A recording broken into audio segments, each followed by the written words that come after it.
ऐसे दो लुटेरों को धर दबोचा है जो पुलिस की वर्दी पहनकर सड़क पर चल रहे वाहनों को रोक लेते थे और वाहनों पर सवार लोगों से कीमती सामान और रुपए लूट लेते थे। पुलिस ने दोनों बदमाशों से पुलिस की वर्दी, नशीला पाउडर, कार और एक तमंचा भी बरामद किया है। एटा के अवागढ़ थाने की पुलिस को खबर मिली कि एक बोलेरो कार में सवार होकर कुछ बदमाश आ रहे हैं। इसी सूचना पर पुलिस ने बोलेरो कार को रुकवा लिया और कार की तलाशी लेना शुरू कर दिया। पुलिस ने जब तलाशी ली तो कार पुलिस की 3 वर्दी, सफेद रंग का नशीला पाउडर और एक तमंचा बरामद किया। पुलिस ने कार सहित दोनों बदमाश इंद्रेश और श्यामुद्दीन को गिरफ्तार कर लिया। पुलिस ने जब दोनों बदमाशों से कड़ी पूछताछ की तो खुद पुलिस हैरान रह गई। पकड़े गए ये दोनों लोग सातिर किस्म के बदमाश हैं और ये कार में सवार होकर चलते हैं। इन बदमाशों ने पुलिस की वर्दी को भी सिलवा लिया था। दोनों बदमाश कार में सवार होकर किसी सुनसान रास्ते पर खड़े हो जाते थे और अपनी कार में से पुलिस की वर्दी निकालकर पहन लेते थे। वर्दी पहनने के बाद इंद्रेश और श्यामुद्दीन सड़क के किनारे खड़े हो जाते थे और किसी आने जाने वाले वाहन का इंतजार करते थे। जब कोई वाहन गुजरता था तो ये बदमाश उसको हाथ दिखाकर रुकवा लिया करते थे। वाहन चलाने वाला शख्स पुलिस समझकर वाहन को तुरंत रोक देता था। जैसे ही वाहन रुकता था वैसे ही ये दोनों लोग तमंचा दिखाकर वाहन में बैठे दोनों लोगों से अपनी नकदी और कीमती सामान लूट लेते थे। पुलिस की वर्दी में लूट की घटनाओं को अंजाम देने के बाद ये दोनों वर्दी उतारकर कार में रख लेते थे और फरार हो जाते थे। फिलहाल पुलिस ने दोनों लोगों को जेल की सलाखों के पीछे भेज दिया है और इस बात की तफ्तीश में जुटी है कि इन दोनों बदमाशों के अलावा इनके कौन कौन से दूसरे साथी हैं। चल कपड़े पहन के मोटरसाइकिल, वर्दी पहन के मोटरसाइकिल रोकना, रोक के छीन झपट करना, फिर छोड़ देना। बस कुछ नहीं, फिर अपने घर आ जाते थे। तुम्हारे साथ ये भी कभी वर्दी पहना तुम्हारे साथी? एक बार पहन लिया इनने। ये भी पहनता था? हाँ, एक बार पहन लिया। लोग हैं तुम्हारे पूरे घर में? नहीं, हम तो सिर्फ 2 ही लोग थे। कब से लूट पाट कर रहे हो वर्दी पहनकर? सर हमने तो 1-2 बार ही किया बस। ये बताओ, 1-2 बार की है तो वर्दी का आइडिया कहाँ से आया पहनने का? हाँ जी, वर्दी पहनने का, पहनकर लूटने का आइडिया कहाँ से आया? ऐसे ही सर पहनते हैं, ऐसे ही पहन ली हमने भी। क्यों पहनी क्यों? गलती है सर, मोटरसाइकिल रोकना, उनसे सामान वामान छीनने के लिए। छानबीन करने के लिए टीमें बनाई गई थी। उसमें एक हमारे आवागढ़ एसओ की भी टीम थी। वो अपने कार्य में लगे हुए थे कि उनको कल सूचना मिली कि कुछ लोग हैं जो बोलेरो गाड़ी से आ रहे हैं, लूट आदि घटनाएं करते हैं। इस पर थाने की फोर्स में एसओ प्रयास करके पकड़े थे, जिसमें 2 लोग पकड़े गए। ये दोनों का नाम है, एक श्यामुद्दीन है और इंद्रेश है। ये दोनों थाना एका फिरोजाबाद के रहने वाले हैं। इनके खिलाफ आगरा, मथुरा, फिरोजाबाद, अलीगढ़ में तमाम अपराध है, गैंगस्टर में भी निरुद्ध हो चुके हैं। सातिर अपराधी हैं जो अपराध करने के फिराक में आ रहे थे और अगर पुलिस द्वारा पकड़ा गया। इनकी तलाशी ली गई थी। बोलेरो गाड़ी भी फर्जी है, जो फर्जी पता और 3-4 उसमें 3 करीब जो है फर्जी नेम प्लेट लगाए हुए हैं, नंबर प्लेट। पुलिस की वर्दी भी मिली उसमें, पुलिस की वर्दी भी मिली उनके साथ। तो ये कई अपराध कर चुके हैं, पकड़े गए इसमें। क्या ये पुलिस की वर्दी पहन कर घटना को अंजाम देते थे? हाँ, वर्दी रखे थे, उसमें पहन के ही अंजाम देते थे। वो बता रहा था, पूछताछ से भी बताया कि हम लोग जब आवश्यकता अनुसार इसका यूज करते थे। उनके पास से कट्टे मिले, सफ़ेद पाउडर भी मिला है, तो अपने यूज के लिए वो कर रहे थे। जैसे भी अपराध उनका सफल वो अपना कर रहे थे। इस पूछताछ में क्या बताया था, कितने गिरोह? ये सभी गिरोह के सदस्य हैं इनके। वर्दी पहनने का क्या उद्देश्य था इनका? उद्देश्य ये हो सकता है कि किसी कोई गाड़ी रोकना हो तो वर्दी में रहेंगे तो गाड़ी वाला समझेगा पुलिस का आदमी है, आसानी से रोक देगा और फिर ये अपने काम को अंजाम दे देंगे।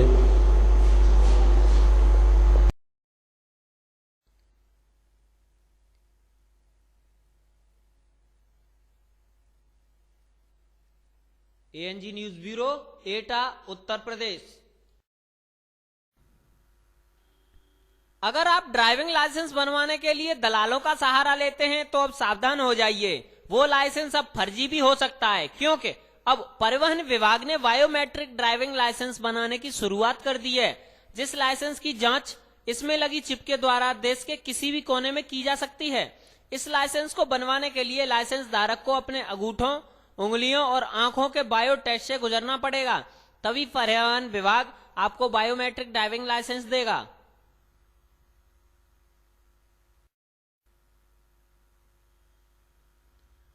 बायोमेट्रिक ड्राइविंग लाइसेंस बुंदेलखंड के हमीरपुर जिले से, जहां आज से पुराने ड्राइविंग लाइसेंस को निरस्त कर नए लाइसेंस बनना शुरू हो चुके हैं। यह लाइसेंस देखने में तो पैन कार्ड की तरह दिखाई देते हैं, पर वास्तव में इसमें लगी चिप में लाइसेंस धारक की पूरी कुंडली का डाटा फीड होता है। यह स्मार्ट कार्ड की तरह बनने वाले लाइसेंस देश के किसी भी कोने में ड्राइविंग लाइसेंस और ड्राइविंग करने और आपकी आईडी की तरह काम करेंगे। इस लाइसेंस की शुरुआत हो जाने से आपको परिवहन विभाग में दलालों द्वारा की जाने वाले फर्जीवाड़े से भी मुक्ति मिल जाएगी। एएनजी न्यूज ब्यूरो के लिए हमीरपुर से रोहित दीक्षित। कंप्यूटराइज लाइसेंस आज से यहाँ जारी किए जाएंगे। ये लाइसेंस जारी होने से जो फर्जी लाइसेंस जारी हो जाते थे उस पर रोक लगेगी और डुप्लीकेसी भी किसी प्रकार से नहीं हो पाएगी, फर्जी लाइसेंस नहीं बन पाएंगे। इंडिया के किसी कोने में जाकर के उसका परीक्षण हो सकता है। तो विशेष तौर से फर्जी लाइसेंस जो दलाल लोग निर्गत करा लेते थे या बना देते थे उस पर 100% रोक लग जाएगी। तो यहाँ से शुरुआत हुई है हमीरपुर जिले से? हाँ, आज यहाँ हमीरपुर में शुरुआत इसकी हो चुकी है।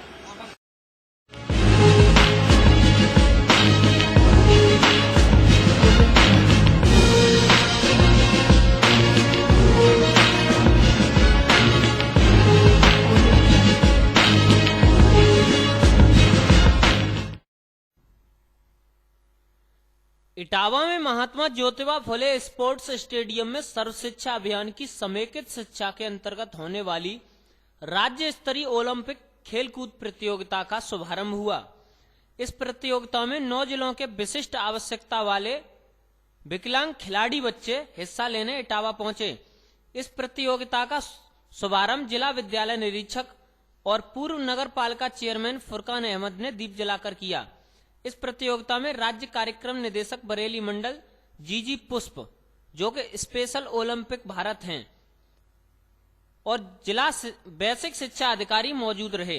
लेकिन इतने बड़े राज्य स्तरीय आयोजन में जिले का कोई भी बड़ा प्रशासनिक अधिकारी मौजूद नहीं था, जबकि मुख्यमंत्री के गृह जनपद इटावा में राज्य स्तरीय आयोजन हो रहा है और विकलांग बच्चे कार्यक्रम में भाग लेने बाहर से आए हुए हैं। लेकिन डीएम, सीडीओ, यहां तक कि एसडीएम ने भी इन विकलांग बच्चों की हौसला अफजाई करने की जरूरत नहीं समझी, क्योंकि यह कार्यक्रम इटावा में कराया जा रहा था, न कि सैफई में। इटावा के महात्मा ज्योतिबा फुले स्पोर्ट्स स्टेडियम में शुरू हुए विकलांग बच्चों के कार्यक्रम शुरू हुए। इस प्रतियोगिता में विकलांग बच्चे इस स्पेशल ओलंपिक में मानसिक मंद, श्रवण अक्षमता, दृष्टि अक्षमता व शारीरिक विकलांग बच्चे भाग लेने इटावा पहुंचे। इस राज्य स्तरीय स्पेशल ओलंपिक खेलकूद व सांस्कृतिक कार्यक्रम में दौड़, वासी, football, badminton, kho kho, kabaddi, table tennis की प्रतियोगिता स्पोर्ट स्टेडियम इटावा में कराई जाएगी। आज इन बच्चों ने 100 मीटर की दौड़, सांस्कृतिक कार्यक्रम आदि में भाग लिया। 100 मीटर की दौड़ में शिवम औरैया ने गोल्ड मेडल जीता। पप्पन इटावा दूसरे नंबर पर रहे और राहुल बागपत तीसरे स्थान पर आए। इस राज्य स्तरीय स्पेशल ओलंपिक गेम में देखने वाली बात यह सामने आई कि वैसे भी ये बच्चे कुदरत के सताए हुए रहते हैं, वहीं आज स्टेडियम में इन बच्चों को जमीन पर ही बैठाया गया। उस जमीन पर फर्श बिछाकर इन बच्चों को बैठाने की किसी भी अधिकारी ने ध्यान नहीं दिया। हद तो तब पार हो गई जब इन विकलांग बच्चों को खाने के लिए फल में केले दिए गए तो इन केलों के छिलके भी बच्चों के पास पड़े नजर आए। जहां पर बच्चे बैठे हुए थे, किसी ने भी इन गंदे छिलकों को हटाने की नहीं सोची और ये बच्चे उसी गंदगी के पास बैठे रहे। बेसिक शिक्षा अधिकारी से पूछा गया कि इतने बड़े कार्यक्रम में जिले का कोई भी प्रशासनिक अधिकारी नहीं पहुंचा और इन बच्चों को जमीन पर ही बैठाया गया, जिस पर शिक्षा अधिकारी ने अपनी गोलमोल जवाब देकर पल्ला झाड़ लिया। इस प्रतियोगिता में हिस्सा लेने पहुंचे बच्चे बहुत खुश नजर आए। वहीं इन बच्चों की कोच ने बताया कि मुझे ऐसे बच्चों को सिखाने में बहुत आनंद आता है और पूरे प्रदेश से बहराइच से 15, अलीगढ़ से 15, जेपी नगर से 8, औरैया से 18, बागपत से 15, आगरा से 15, फिरोजाबाद से 10 और इटावा से 112 कुल 2 से 8 बच्चे इस प्रतियोगिता में भाग लेने पहुंचे, जबकि 23 जिलों से बच्चों के आने की तैयारी थी। इस प्रतियोगिता में 18 कोच और 4 नेशनल ट्रेनर इन बच्चों के साथ आए हुए हैं।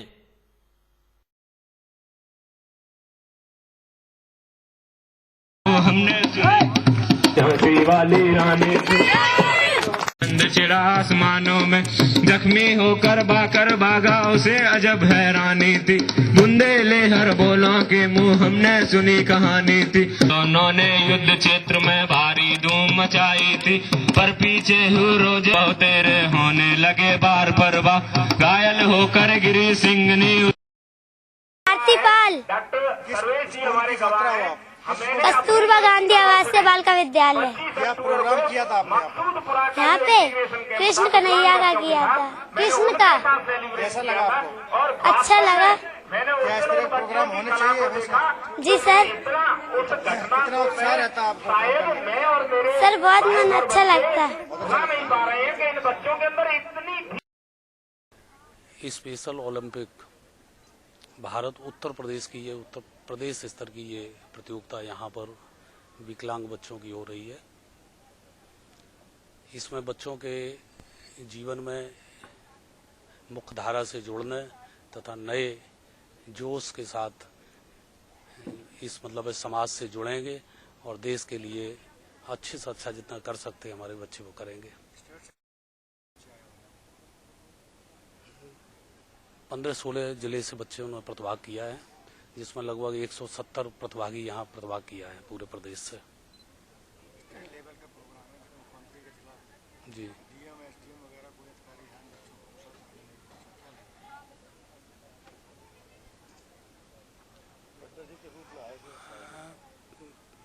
मुख्य प्रतिनिधि के रूप में जिला विकलांग कल्याण अधिकारी हैं।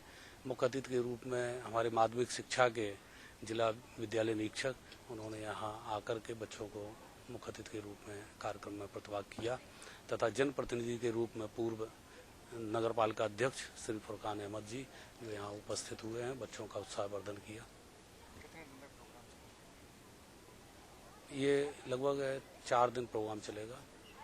जैसा कि सामने देख रहे हैं बच्चों को बैठने के लिए फर्श वगैरह भी जमीन बिठाया जा रहा है, विकलांग बच्चे इस तरह के इनके साथ नहीं, उनकी व्यवस्था पूरी पहला दिन था, पूरी व्यवस्था उनके खान पान हर चीज की, पानी की, अन्य सब चीज की पूरी व्यवस्था की जाएगी। अच्छी से अच्छी व्यवस्था की जाएगी।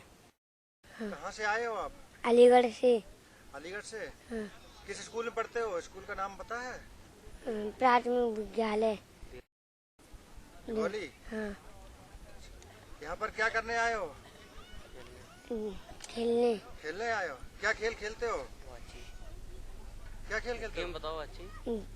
वाची खेलते हो? वाची कैसा लगता है वाची? बढ़िया। क्या बॉल होती है? हाँ बॉल से खेलते हो? हाँ। अच्छा, बढ़िया। बहुत अच्छा लग रहा है। हाँ। जलंधर किस स्कूल में पढ़ते हो? आशा निकेतन। आशा निकेतन में? हाँ। यहाँ पर कौन सा खेल खेलने आए हो?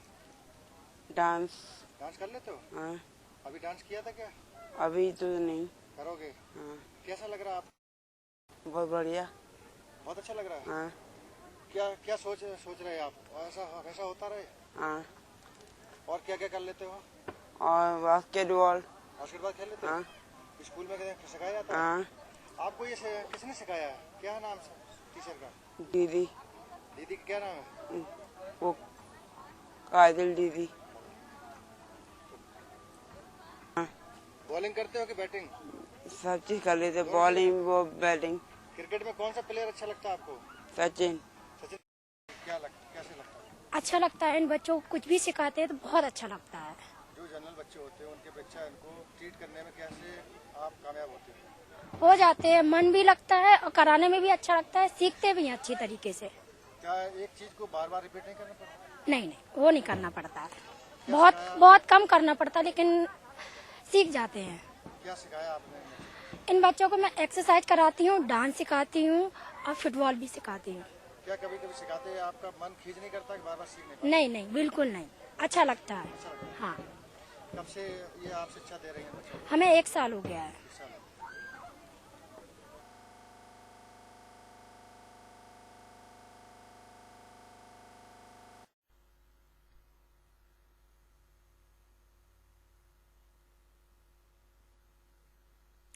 एएनजी न्यूज ब्यूरो के लिए इटावा से मनोज दुबे।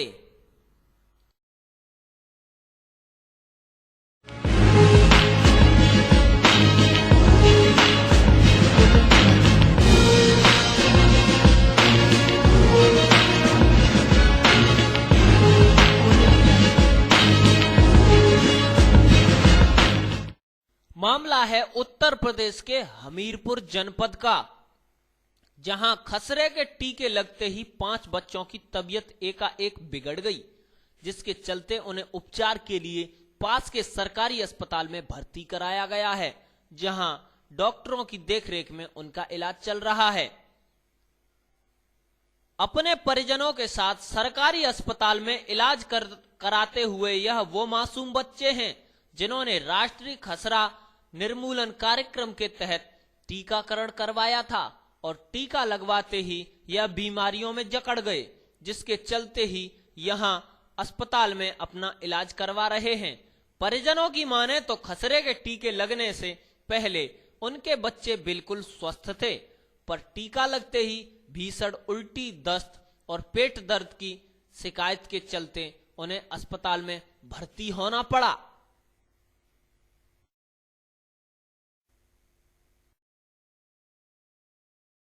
और ये खसरा के इंजेक्शन लगे, उल्टी पलटी टट्टी होने लगी, नीचे गिरने लगी। कितने बच्चे बीमार हो गए? अभी तो हम 5 बच्चे लिए हैं, वहाँ हमें गांव में 2-4 बच्चन की ऐसी थोड़ी थोड़ी थी, सुई नहीं लेकर आए हैं, हमारी वही सीरियस थी तो हम लेकर आए हैं यहाँ पर। ये टीकाकरण कब हुआ? परसों के दिन लगा था। क्या सरकारी डॉक्टरों ने लगाया? हाँ, सरकारी डॉक्टर ने स्कूल में लगाए, विद्यालय में। कितने बच्चों की हालत गंभीर है? 5 बच्चे तो हम लेकर यहाँ पर आए हैं। ये मार्शल क्या करते हैं? 108 एम्बुलेंस के चालक है। क्या सूचना मिली थी आपको? सर 108 वहाँ से लखनऊ से फोन आया, वैसे ही तत्काल हम लोग टीआर के लिए निकल गए, तो वहाँ पे जाके देखा कि 5 बच्चे बीमार हैं, उनको तुरंत उठा के और यहाँ पे हॉस्पिटल ले आए। कारण क्या था बीमारी का? सर ये तो अब चेकअप में पता चलेगा। परसों हुआ था, मीजल्स का टीका लगा था, उन्हें दस्त उल्टी वगैरह की शिकायत को लेके आज सुबह मुस्करा पीएचसी पे आए हैं और उनको भर्ती करके इलाज किया जा रहा है। इस संबंध में स्पष्ट करना है कि मीजल्स के टीके से उल्टी दस्त वगैरह नहीं होते हैं। ये उल्टी दस्त का कारण खाने पीने में संक्रमण हो सकता है। उनको मैंने MOIC को बात करके उनको भर्ती करके इलाज करने की सलाह दिया हुआ है। जी, अच्छा ये बताइए कि जिले में, पूरे जिले में आपने टीकाकरण कराया, तो सिर्फ मुस्कुरा पीएचसी में ही ऐसा मामला क्यों आया कि जहाँ पे इकट्ठा 5 बच्चे एक साथ बीमार? देखिए, एक साथ खाने पीने में कोई गड़बड़ी की वजह से ये घटना होना संभव है। बच्चे एक साथ खाते पीते हैं, उठते बैठते हैं, इसके कारण ये होना संभव है और टीकाकरण की वजह से ऐसा नहीं हुआ है। बल्कि ये तो अलग अलग मोहल्ले के थे, अलग अलग बच्चे अलग अलग घरों से कुछ रहा होगा, पानी का इन्फेक्शन हो, खाने का इन्फेक्शन हो, कुछ न कुछ वजह रही होगी, क्योंकि ये टीका सभी जगह लगता है और ये तो 23 जिले बाद में आए हैं, बाकी सब जिलों में यूपी के हो चुका है। इस तरह की कोई घटनाएं प्रकाश में नहीं है। फिर भी भर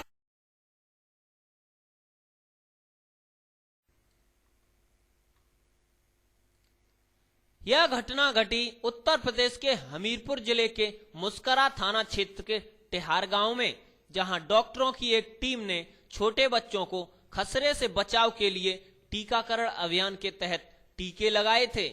हालांकि कोई भी चिकित्सक यह मानने को तैयार नहीं है कि टीका लगने से ही बच्चों की हालत बिगड़ी है। चिकित्सकों की माने तो बच्चों के बीमार होने के पीछे कोई इन्फेक्शन या दूषित खाना या पानी हो सकता है।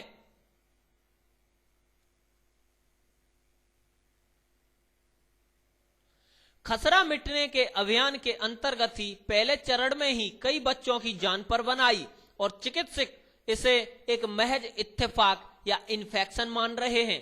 पर सवाल यह उठता है कि जब बच्चे अलग अलग घरों के रहने वाले हैं तो वो एक साथ कैसे संक्रमण से ग्रसित हो गए, वो भी टीके लगने के तुरंत बाद।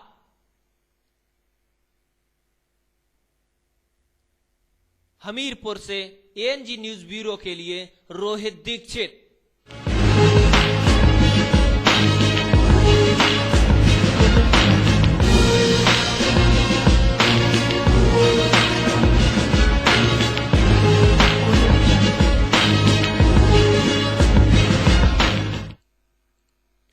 खबर इटावा से है। भारतीय जनता पार्टी की राष्ट्रीय उपाध्यक्ष एवं फायर ब्रांड नेता उमा भारती इटावा पहुंची, जहां पर सैकड़ों कार्यकर्ताओं ने उनका जोरदार स्वागत किया। मीडिया से मुखातिब होते हुए चीन मुद्दे पर उमा भारती ने कहा कि केंद्र सरकार बहुत ही डरपोक है। केंद्र सरकार का जो रुख चीन के लिए है वह बहुत ही निराशाजनक है। देश के लोग भी चीन के मसले पर सरकार से निराश हैं। महिलाओं की सुरक्षा पर बोलते हुए उन्होंने कहा कि केंद्र सरकार महिला सुरक्षा मुद्दे पर पूरी तरह से फेल साबित हुई है। वहीं महिलाओं के खिलाफ बढ़ रहे अपराध रोकने के लिए मध्य प्रदेश की तर्क पर फास्ट ट्रैक कोर्ट बनने चाहिए। आइए हम आपको सुनाते हैं कि उमा भारती जी ने क्या कहा। बीजेपी के नेतृत्व में एनडीए की सरकार बनेगी। सरकार डर रही है क्या? हमला क्यों नहीं कर रही है? सरकार तो सबसे डर रही है। ऐसा कौन है जिससे सरकार ना डर रही है? लगातार चीन के मामले में सरकार का जो रुख है वो बहुत ही निराश करने वाला रुख है। पूरे देशवासी चीन के मामले में सरकार के पीछे देशवासी बहुत निराश है।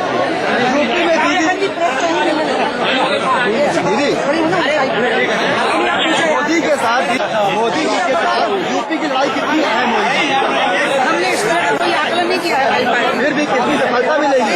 जब पार्टी ने कोई आकलन ही नहीं किया तो क्या तो लगता है कि मजबूती होगी इस बार काफी उनके नेतृत्व में। नहीं, राजनाथ सिंह जी भारतीय जनता पार्टी के राष्ट्रीय अध्यक्ष बने हैं। वो उत्तर प्रदेश के निवासी हैं। हमें विश्वास है कि राजनाथ सिंह जी के कारण हमारी माला दे दो, माला दे दो ना, माला दे दो। जो देश की धड़कन मानी जाती है वहाँ पे महिलाएं और बच्चियाँ काफी असुरक्षित रही हैं। क्या भरोसा दिलाएंगे अगर आपकी सरकार आती है? महिलाओं को सुरक्षित रखने के लिए दो चीजों में परिवर्तन करना पड़ेगा।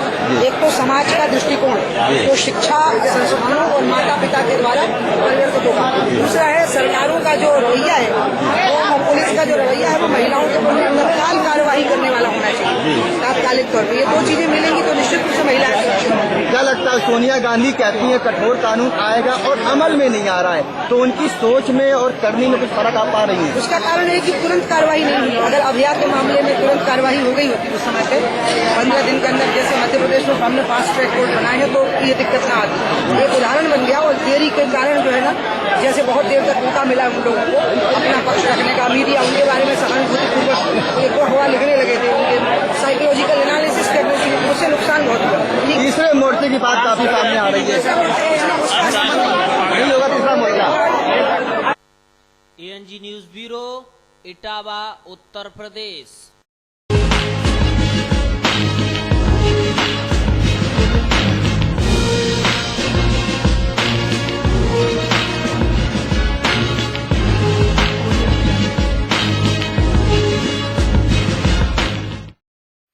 यह नजारा है उत्तर प्रदेश के फिरोजाबाद जनपद का, जहां उत्तर प्रदेश सरकार के द्वारा सियासी वादे पूरे न होने से अपने आप को ठगा महसूस कर रहे छात्रों का गुस्सा आज फूट पड़ा और आम जनता पर उत्तेजित छात्रों ने सुखवाद के पास NH2 पर जाम लगा दिया।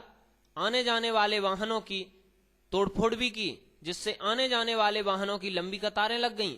मौके पर पहुंची पुलिस ने छात्रों को लाठी लेकर दौड़ाया, तब जाकर जाम में फंसे यात्रियों को निजात मिल सकी।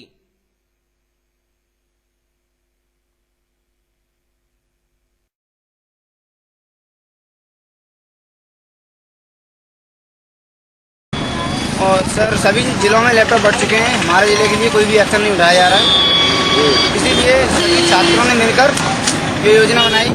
ऐसे सरकार को हमारी सुनवाई नहीं करेगी। हमने मांग की थी SDM साहब को, DM साहब को बुलाया है यहाँ पे, लेकिन कोई भी साहब हमारे सामने नहीं आया। कहाँ के छात्र थे यहाँ इकट्ठा हुए थे? यहाँ पे फरीदाबाद 3-4 ब्लॉक के जमा हुए थे।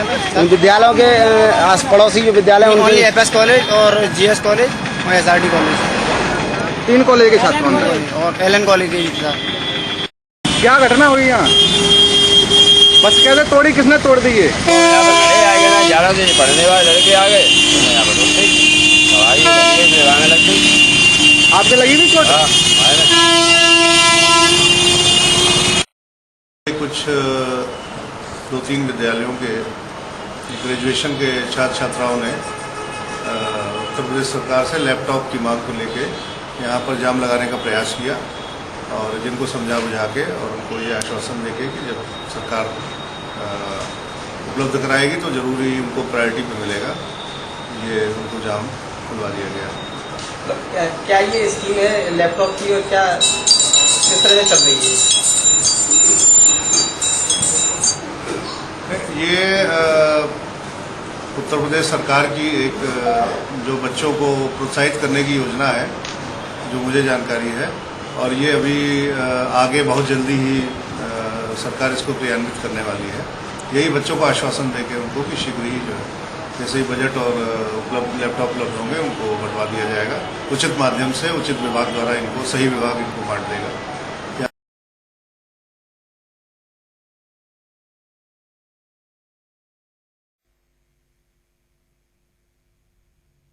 दरअसल ये छात्र खासे नाराज हैं उस सरकार पर जिसको अपना कीमती वोट देकर सत्ता की दहलीज पर पहुंचा दिया।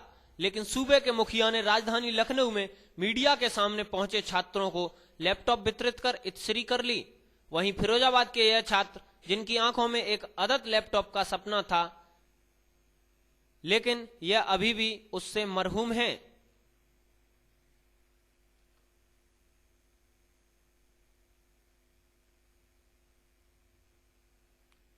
एएनजी न्यूज ब्यूरो के लिए लव कुश शर्मा, फिरोजाबाद।